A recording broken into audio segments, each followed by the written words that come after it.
And we are live. I am live. Hey everyone, welcome to my stream of 3D animated critics. And today we're gonna be looking at a short film from the franchise of Overwatch by Blizzard. I'm pretty much done with StarCraft. I've not encountered future I've not encountered like shorts that I need to review, except for the one that I said I'll be doing next week, and that one is the one that I'm pretty much excited for, because that is the animation that has some psychological elements inside, a lot of psychological driven actions that I picked out and I think is very good to share. So that one has a lot of depth to why the characters do the things they do and why they're animated a certain way. But today we're going to look at Overwatch. So I've loaded up the screen to show the animation, so it should be loading fine. And today I will be changing the volume of the stream. So let me just go back here, and I'm going to increase my desktop volume. I'm not sure how loud this is going to be because I have not yet tested it, but I'm going to increase it by 5 decibels. But at the same time, I'm going to increase my Windows volume to about 60, 70. I think it was 60 was the last time that we did.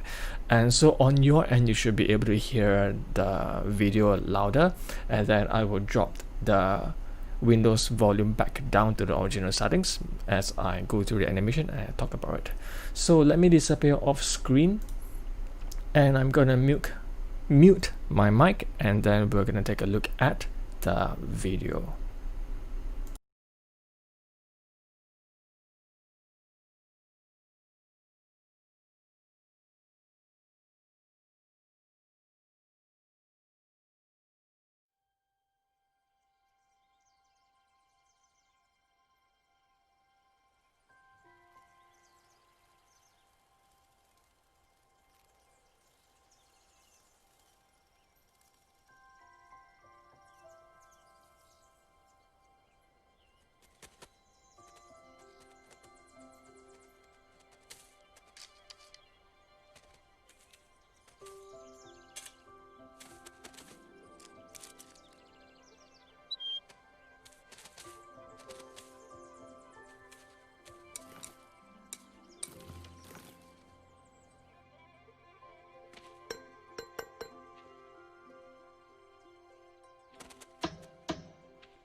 Alright, so we're back. So that's the first animation shot from Overwatch, the last Bastion.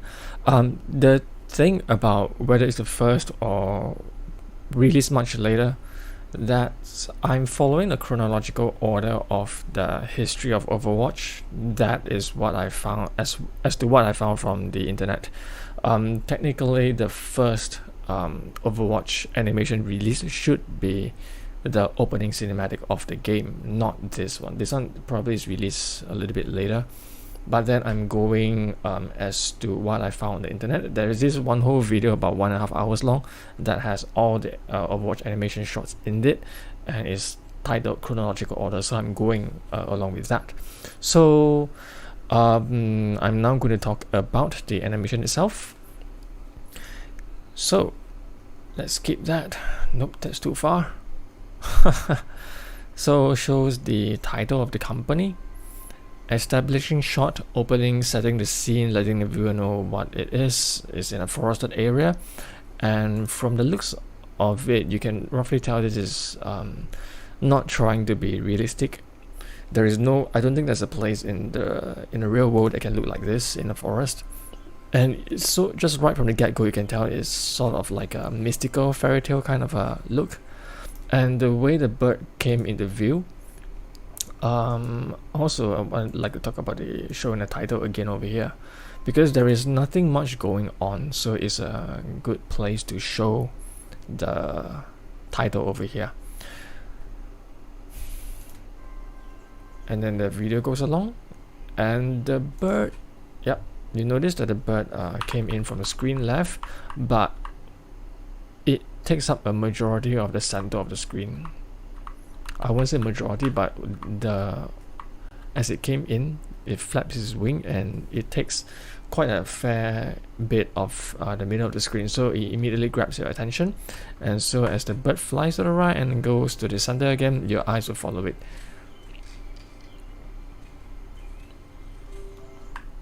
Birds are freaking hard to animate. Besides birds, the next, no, I would say the most difficult animal to animate for me would be a squirrel. So anytime you have animals that are very fleeting, skitterish, like squirrels, birds, where they do very short burst, sudden movements, those are very difficult to animate. It's very difficult to get it right, because in animation we do have certain principles. You want to have overlapping action, secondary action, you want to have anticipation, you want to have reverse, like a reverse action before going into the actual motion. But such creatures, birds and squirrels, they don't exhibit this kind of behavior. I remember there was once many years ago, I actually wanted to study the movement of squirrels, because I know that they are very quick in their actions, very fast in movements, skitterish, very fleeting. So I actually downloaded a video of a squirrel just moving around, and I slowed it down. So not slow it down, I watch it frame by frame, just pressing one frame at a time. And I was trying to look how does the squirrel move its legs. So the thing is, the squirrel, at least the video that I watched, the squirrel was having its legs planted on the ground. I pressed one frame forward, the squirrel has completed its movement to the next part. So I can safely say squirrels move quicker than 30 frames per second. They probably move around 60, 120 frames. They are extremely quick. So squirrels are very difficult to animate in terms of their movement, but when they're eating, that's fine. So likewise with birds, they kind of fall into the category of difficulty of animating as to that of a squirrel, but they're not so fast, they're not so bad. At least birds are a little bit easier to animate than squirrels. And the thing is, with birds, they are bipedal, not quad like a squirrel, so it makes the work of animation much easier, much less work. So let's just go on. And the crazy thing about animating birds is, if you observe them in real life, you have no idea when they decide to hop or when they decide to flap their wings. So it's interesting when you observe a bird that sometimes in the same distance that they hop, they might flap their wings, sometimes they don't. So that's something that I don't understand. How do they decide to do it? Is it they detect some minuscule air movement? I'm not too sure. So that's something about birds that is very peculiar to them. Maybe the animator here has spent a lot of time observing birds, but maybe what he did was to just animate it anyway. Like, he doesn't care, just animate.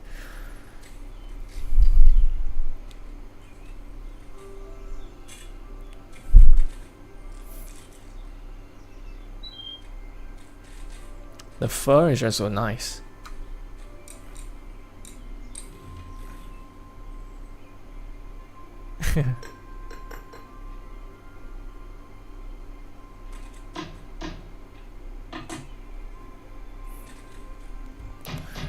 So one thing that is very hard to get is the stretch of an animal. Yeah, so it's this kind of fleeting movement. So you like see the bird is looking to your right, and then it's a small movement. Generally you want to this principle is called slow in, fast out. No, wait, I don't remember the principle anymore. So you want to start the movement slow, ease in and ease out. So when you have a movement, start it slow and then progress to the speed it's supposed to go. So over here the bird is pretty still in its position. It's like holding position. You can see in this frame is going to lift up its head. The next one is a huge movement that birds do. Yeah, and once it's like holding the top, you can see it's easing into the downward movement, and boom, it goes very quick. So the stretch that I'm talking about is comes about around here. The stretch of the bird's chest, it has to look realistic. Where am I going with this? This lies within the domain of visual effects, special effects. Like fur is stuck onto this model, and then you have the underlying model stretch. So the polygon, the vertex, you must have enough vertex for the stretch to occur, to not have the fur tear itself apart. I think that's what I'm trying to say. So the thing is also with stretches, skin is a very difficult thing to do in the 3D environment, the digital environment. So like, because skin in its special elasticity, sometimes you can have skin stretch without affecting the rest of the skin, but certain parts, they are interlinked. It's difficult to explain, but maybe you can do like a face. Like sometimes you can poke your face in, and the skin where you press in will of course dent and stretch, but it doesn't affect those around it. But let's say you were to do some movement like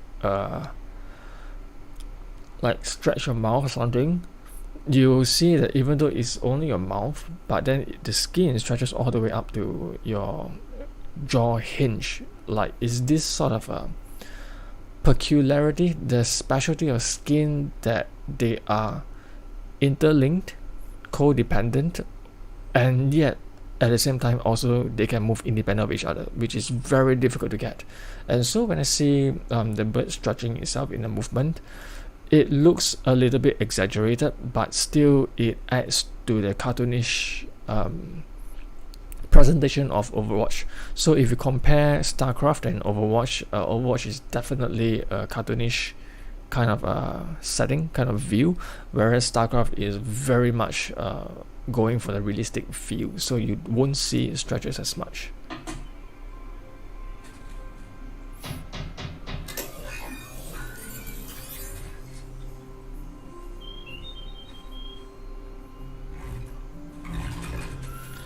So over here, let's slow it down. I need to slow this down frame by frame to see it.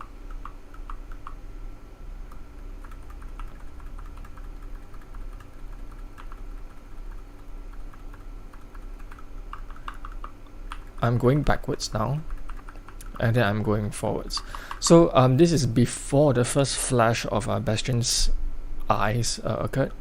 Now I'm going forward to where it should flash the first time. Okay, so what I'm actually looking out for is how the bird reacts to the light. And then the second time, the bird flies away.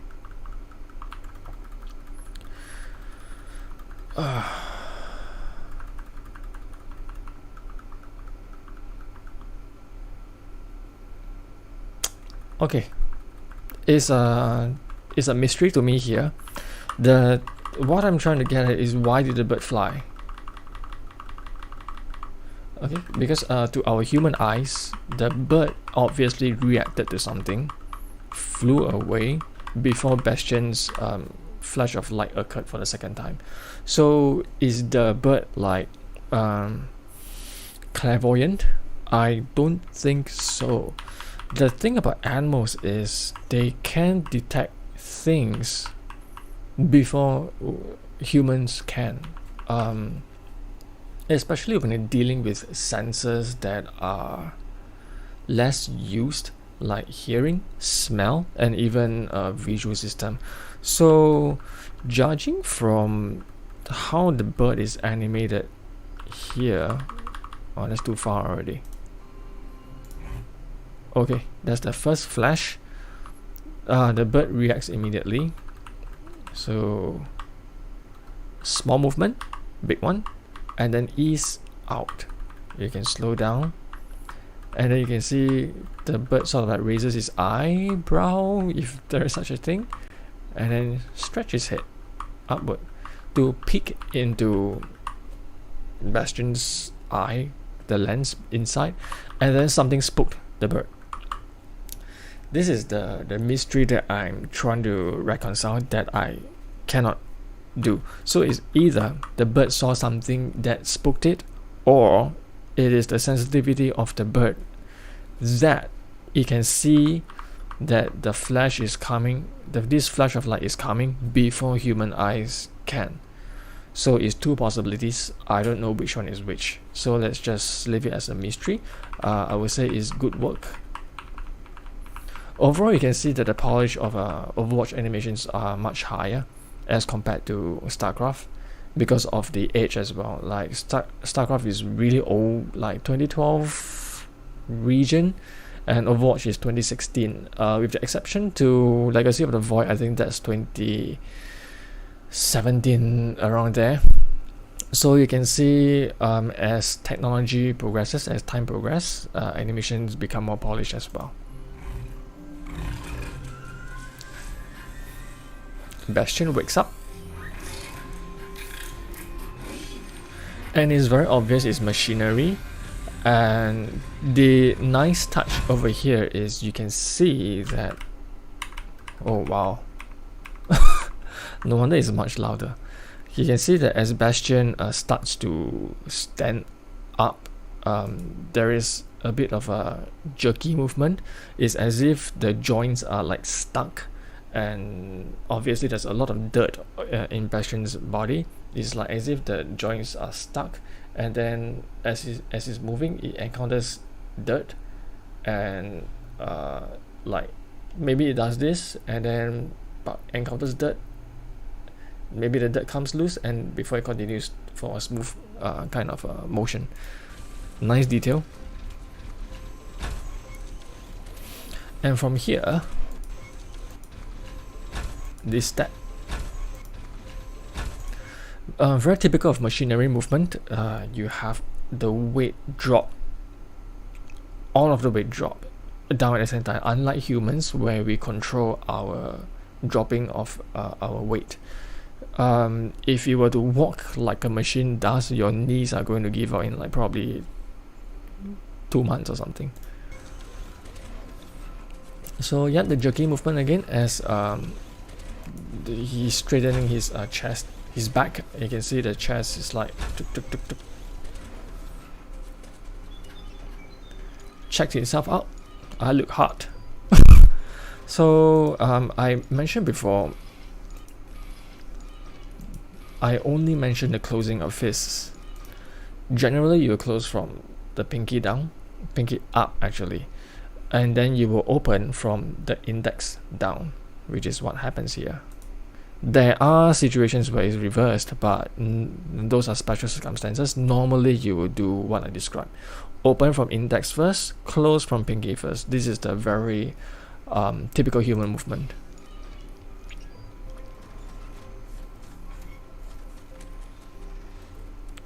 Very nice touch with the camera movement as he checks himself. Mimicry. It shows that the Bastion is sentient. He knows what he's looking at. And the way this screen pops up. Yeah, I want to talk about the UI of Bastion's perspective. You can see that there is a lot of stuff like this honeycomb kind of visual decoration, and then over here there's some kind of bar. Over here, oh, this actually is a weaponry from the game, I know. And then over here, some kind of statistics functioning. As compared to the first StarCraft video that I did, this one is much less intrusive, even though there's more elements, because there is less movement. So your visual, your human eye is fixed, still fixated to the center of the screen, unlike the one in the first StarCraft Wings of Liberty animation with Tigers, where you have the medical history kind of thing that has emptiness inside it. That's also the thing. Text and graphics. Graphics tend to draw less attention than text, because text is has information in it, and humans are consumers of information. So if there's text, humans tend to be distracted by text. But of course, it also depends on the individual as well, whether the individual is more salient towards text. So you can see the text here is gibberish.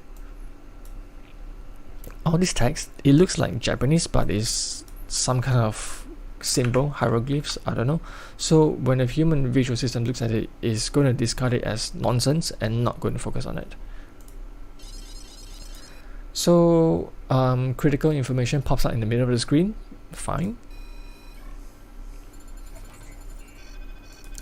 And nicely, the way this GUI, graphic user interface, can I say user interface? More like heads-up display, the HUD imprints itself so nicely. The topology is mapped onto the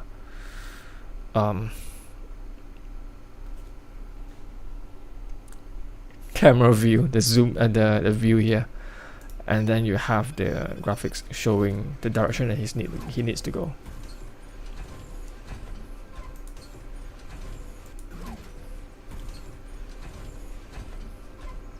Yep, as I mentioned, machinery walking places a lot of weight down at the step. So you can see that he stretches up, and then the hip just drops down, and his body drops, and his knees take the impact.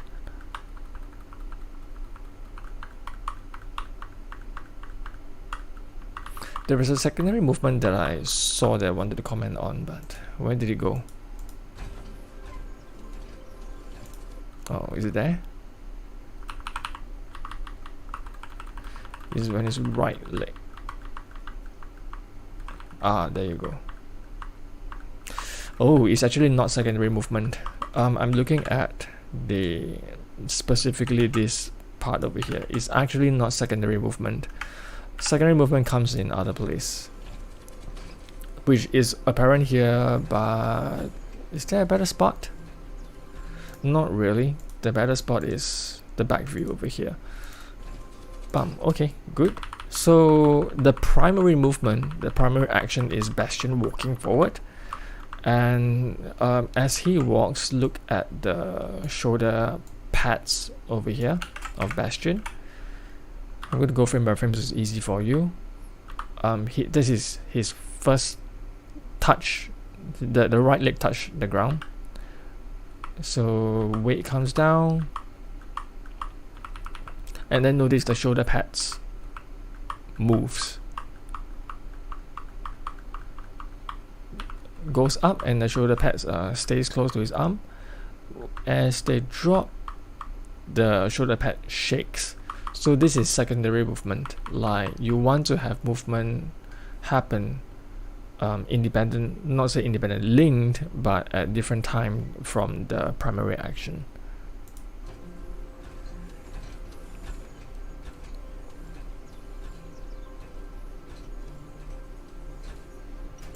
All the foliage, all this stuff that are moving, having secondary movement, they are physics driven, meaning simulated physics. There is no one in the right mind will hand animate all that leaves and stuff. You'll be crazy if you do. Leaves blowing in the wind, same thing, simulated physics. Flash of light, transition of time. Deers are very sensitive animals. Actually, there's not much to say within these sort of transition animations. So here is a very good example of machinery versus human. In my first Wings of Liberty StarCraft animation, I mentioned that humans, because of a heartbeat and also the way human muscles work by electricity, not electricity, I didn't mention electricity. So human cannot hold still for a good amount of time, not even for a split second. Like, I'm trying to hold my hand still, I shall not speak for 5 seconds. Look at how my hand moves. It's moving all the time. But in this animation that you see here, because Bastion is a machine, he can hold his parts still indefinitely, which is what you see here. But then the animator actually added in some finger movement. Look at the ring finger. You see it move.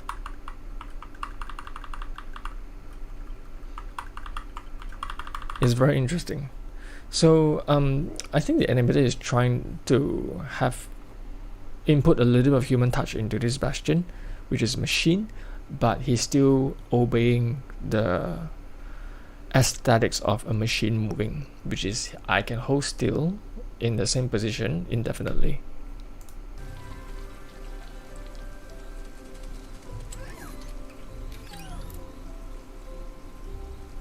Look at his hands, it doesn't move. See that again? Yeah, he's just holding still.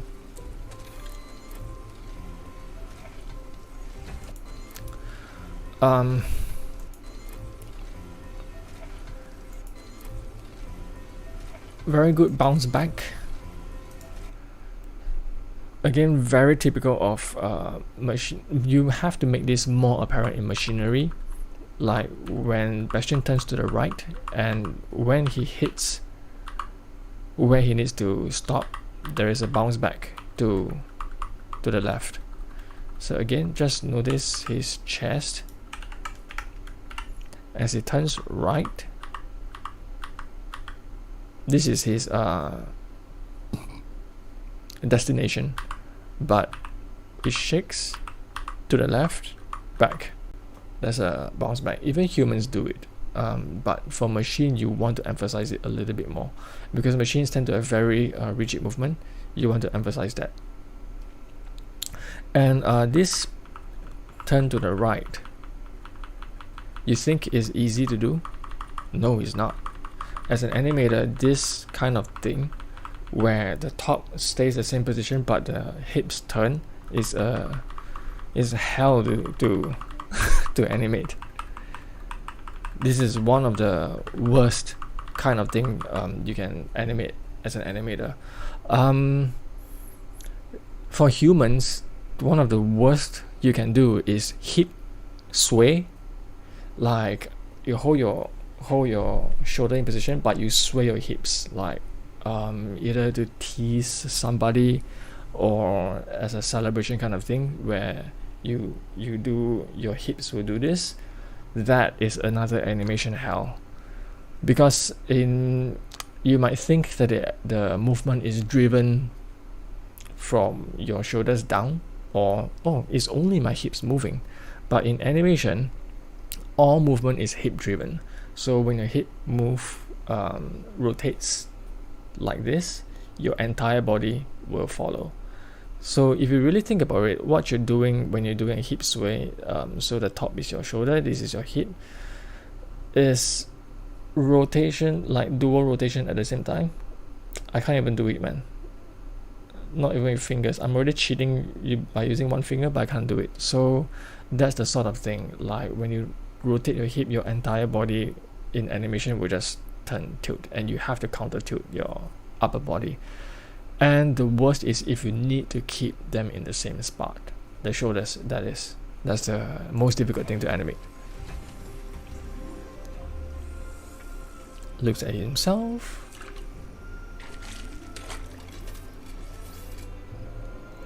A nice touch, which is having the bird jump up from the sudden movement.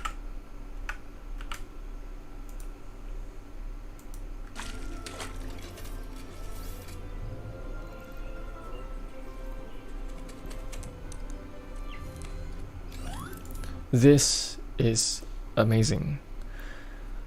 You notice that the entire animation has no dialogue, so there's a pantomime, and pantomimes are the pinnacle of animation storytelling, because you have to communicate story without saying a single word. And over here, what's nicely done is the principle is called telling without showing. Showing without telling. Man, I cannot remember the name, but what you want to do is you don't want to very obviously communicate what is supposed to be communicated. So like in this scene over here, it's very obvious what happened. There is no need to explain what happened. Telling without showing, yes. So the animator here has told the story of the bird eating the worm without showing that the bird has eaten the worm, by showing Bastion's reaction. So that's very high level animation that not a lot of animators can achieve. So essentially, you don't want to say, first I'm going to kill you, second I'm going to eat you, and third I'm going to beat you again. You might want to do something like, first I'm going to kill you, and second maybe I'm going to eat you, and third I'm going to beat you again. I didn't do a very good job there, because on my third I showed my 3 fingers again, but you can see that on my second I didn't show 2 fingers. If I did, I must have messed up real bad. Passage of time, butterflies around his body. So essentially this animation is full of a passage of time.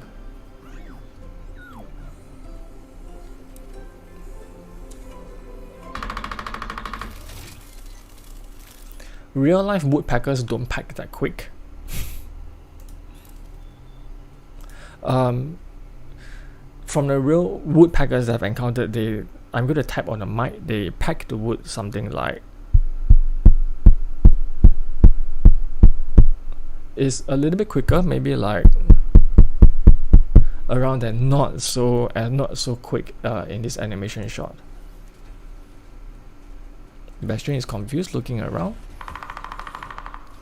That is how gunfire will sound like in the distance. So very well done.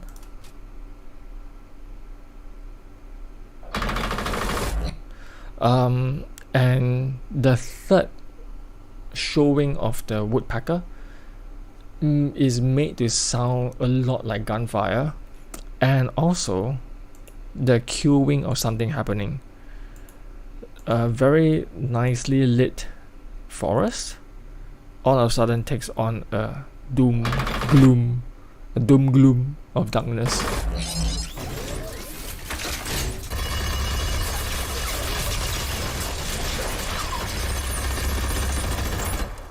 So that is what a minigun can do. In real life, you can tear trees apart like they're paper.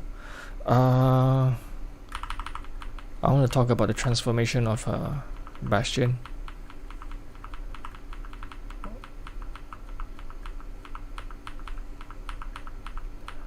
Okay. His fist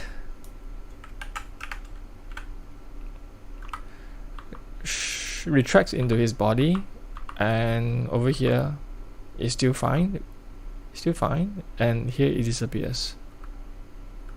Right? Do you think, based on the model that you see of Bastion, is it possible for him to keep his fist into that space? Is unlikely. I will tell you what happened. The animator either shrunk the fist in this frame to fit in that box, that container, that space, or he turned the visibility off. Because there is no way this fist, this size, can be kept in that amount of space. No way. And his face is rather long as well. So this is how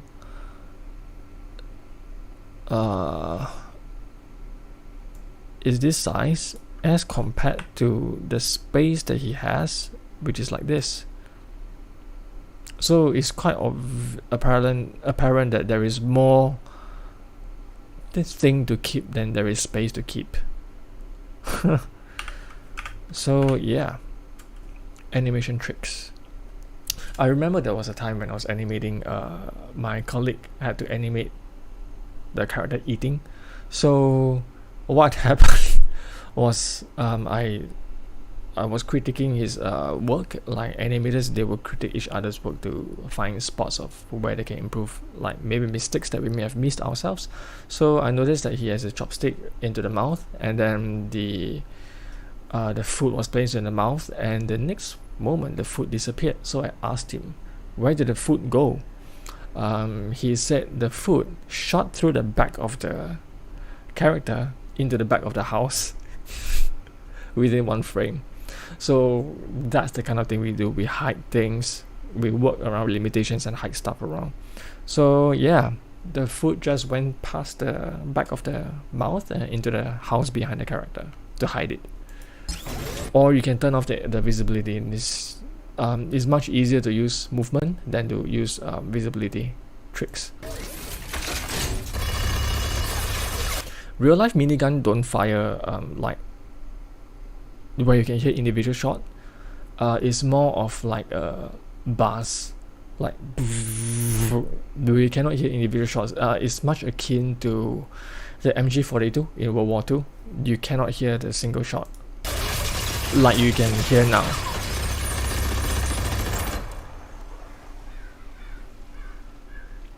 I think I'm running out of time. So it's a lot of animation principles that I've already covered.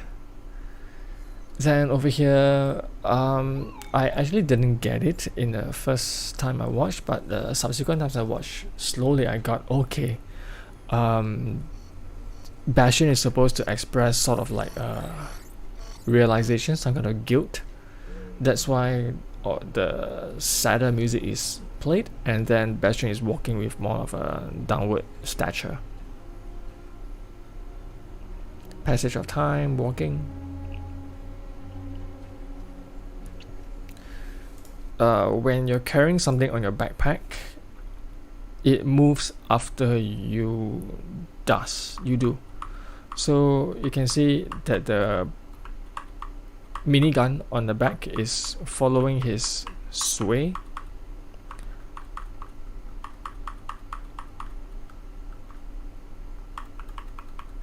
After he has landed.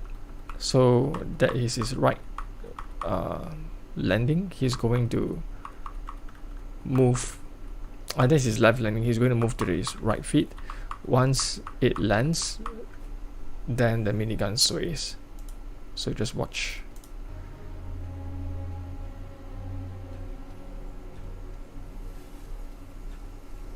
So it's like bang, bang, bang, bang. Yep. Sadness.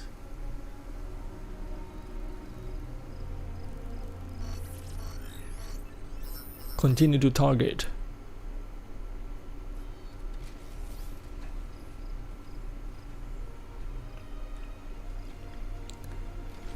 So the first time I watched this, because I didn't know that there's supposed to be some kind of guilt, regret, sadness being portrayed, I didn't justify the turning back to look at the forest he's living. But now with that in mind, this makes total sense.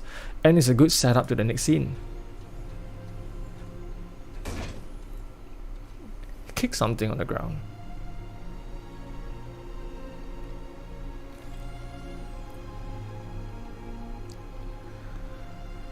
So he realizes that, hey, there's actually more of me. And how does he know what he looks like? Back earlier in the scene, where he actually was looking in the water. And do you think this yikes. Do you think this repair thing actually can fit in here? No.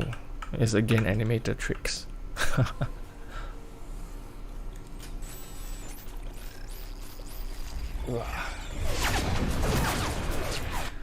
So as I said in the past before, good transitions of scene is to have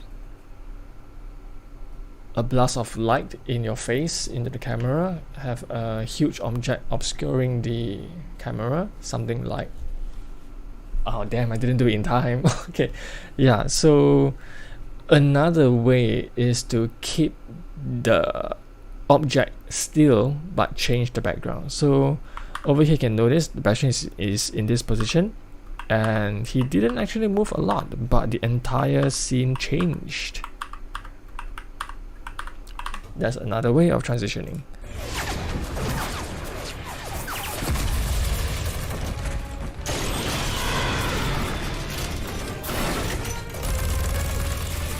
So over here, camera flow. Bastion is looking to the right of the screen and bullet fire is coming from the left to the right. So camera, and there's bombs landing from left to right. So camera pans to the right, makes sense to the viewer. And then you have Reinhardt throwing a fire strike from the right to the left of the screen. So your camera will go pan left. It makes total sense. And if you're keeping track of an object like this fire strike flame, keep it in the frame, please. You can still see it's in a frame. It's still in a frame. And then the camera catches up to be ahead of the fire strike, the flame thing, to reveal the target. Bastion transforms, other Bastions transform into this, I don't know, is it called sentry mode or what mode? I forgot the name. Shoots from left to right. So camera pans to the right. Makes sense, makes sense. Over here, it may not make much sense to pan to the right, but it's still fine. So, over here you see other Bastions firing from right to left. So you might expect the camera to pan left, but then they introduce aerial units up in the air that goes from left to right. So pan to the right. Come back to the original, the main character. I would assume that they did the same thing, keeping him center and then change the frame, change the environment. Yep. So using part of the camera movement as a transition to be in your face, and then boom, environment changes.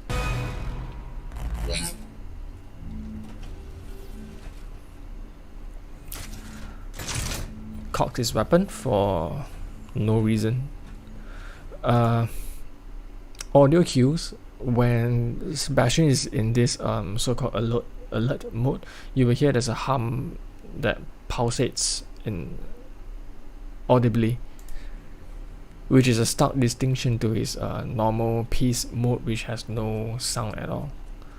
So the Bastion is kept near the center of the screen, because you don't always want things to be in the middle of the screen. And then the bird comes in near the middle of the screen, but is showing is a big object to the right of the screen, so it grabs your attention again, so your eyes will actually follow it.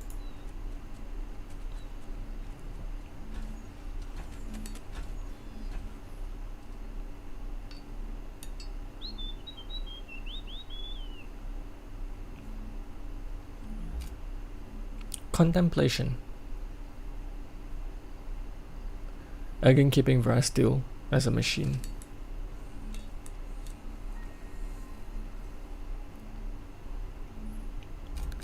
Showing a cognitive processing. Yeah, this is just very human behavior. You will want to look at the thing that you're trying to process.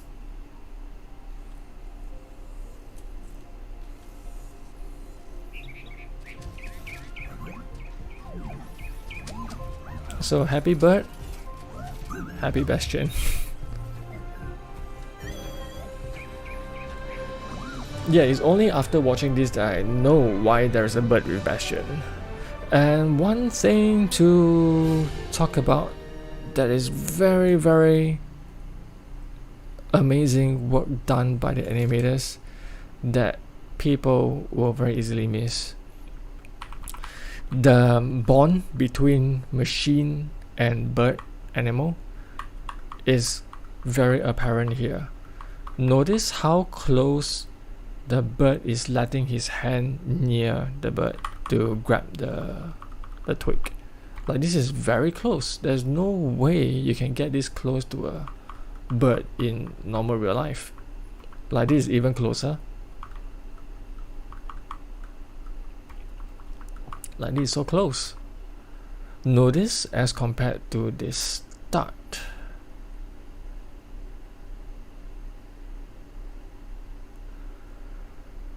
Where is it?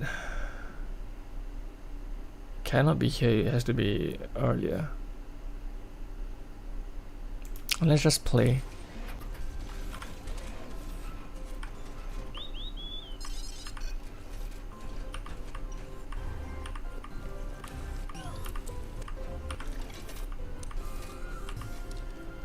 Oh, here it is.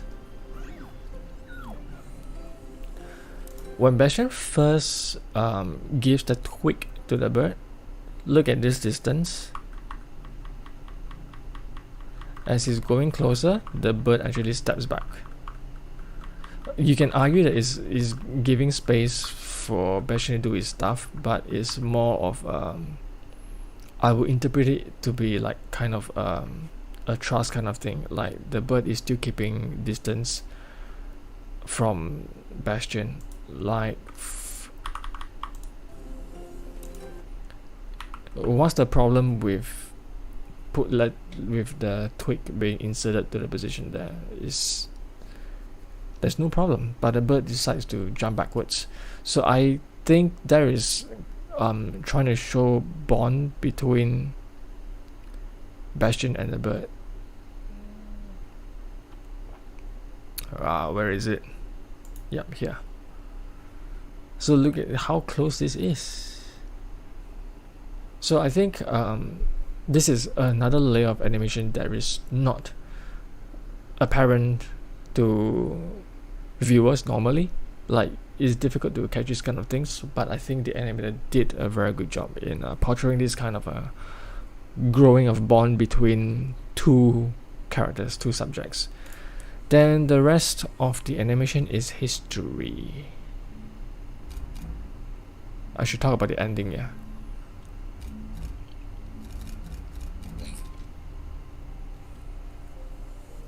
Not this part.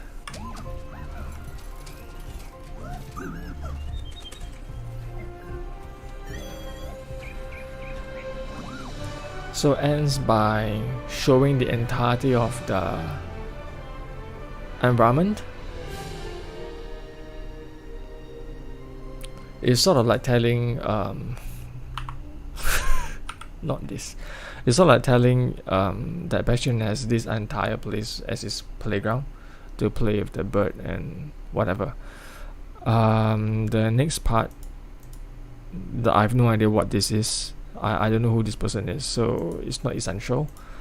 Then there is also the end over here, where it's sort of like a bonus kind of footage.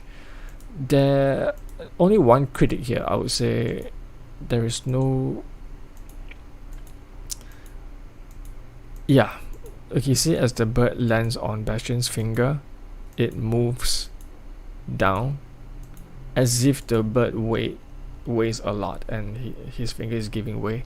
So that's the only one thing that I can say is not too realistic for me, considering that we're talking about a machine here. A machine, I mean, you can take a baseball bat and whack it, and it shouldn't have a lot of reaction. Maybe just like boom a bit, and it should still stay pretty upright. Moreover, this is a bird that weighs nothing, standing on a finger, and yet the finger moves down. So yeah, so this is the critique of the last Bastion Overwatch animation. And notice I did not point out a single negative except to the last part. So this is very evident of the polish that is put into Overwatch as time passes. People get better in their animation. So I'm not sure, is this like maybe StarCraft was done by less skilled animators while Overwatch has higher skilled animators? Could be the case, I'm not too sure. Because in StarCraft you sometimes can notice like animation mistakes, but over here in this one, not at all. And it's a pantomime. It's silence, not silence, it is no conversation, no dialogue, and yet you can tell a very compelling story. Especially the one with the worm. Is it this part? Yeah, this one. What's the word again? Telling without showing. Yeah, that's the highlight, the pinnacle of animation storytelling. Especially, you want to tell without showing. So yeah, 3 minutes remaining to the end of the stream, and I'll be open to questions. There's a 10-second delay from what I do and from what I receive, I think. So 3 minutes for me to talk trash while waiting for questions to come in. As a bonus for viewers, live viewers, and also people who watch the replay, I'm going to pose a question to you. This is something that I found out a few days ago. If suppose, what do you think is, suppose you're keeping track of a date, let's say a day-date combination, like maybe 1st of August 2020 is a Monday, I'm not too sure, I'm just like throwing off. When do you think is the next 1st August that will land on a Monday? where you can tell with 100% accuracy, reliability. Is there any... Oh, there's a comment. I guess music and sound effects helps in the telling without showing.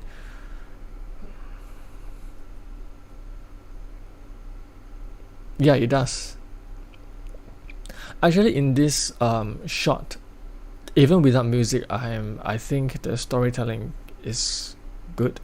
Sound effects are...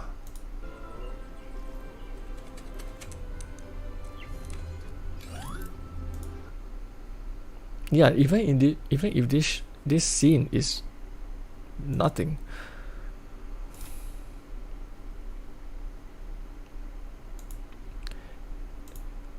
Another thing is you want to be able to tell the story without sound as well.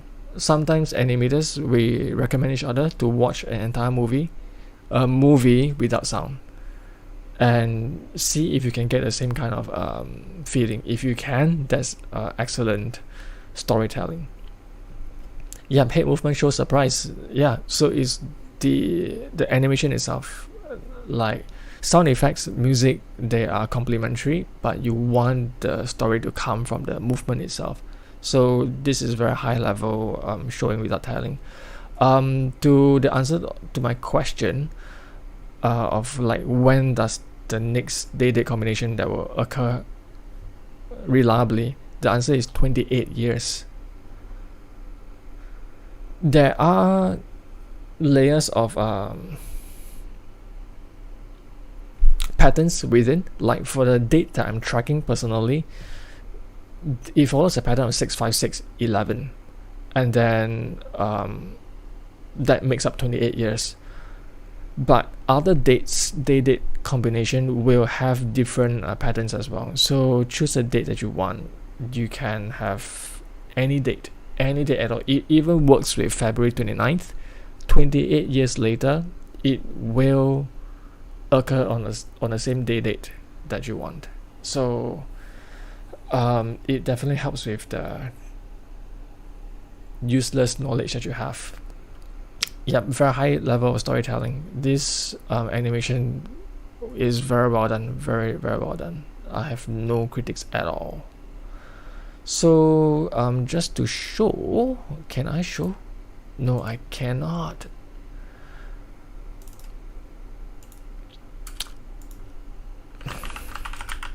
What day is 1953? 3rd July 1953. It's a Friday. So 28 years later, 1981, it should be 3rd July Friday as well. Then you have 2009, 28 years, every 28 years. So like I mentioned, different date combination will have their own sub kind of pattern.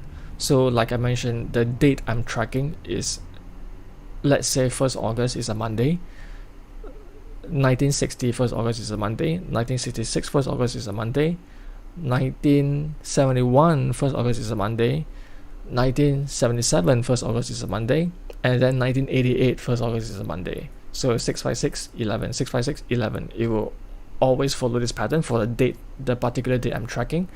But on the whole, it will cycle every 28 years, and you can say for sure with 100% reliability that it will occur on the day-date combination.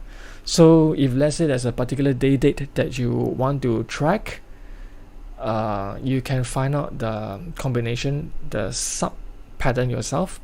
But if you don't want, it will occur every 28 years. So here's a bit of a useless junk information for you. And it's 9:03, so I'm going to end the stream here. Looking forward to the next critic, which is the StarCraft 1, which I am just blown away by the level of psychological processing that the characters exhibit. So if you guys would want to see more, if you want to miss the next stream, tune in next Monday at 8 p.m. Singapore time. Subscribe. That's the most important thing. Subscribe so you don't miss any update from me. And I'll see you guys next week. Bye. Bye. Bye. Bye. Bye. Bye. Bye.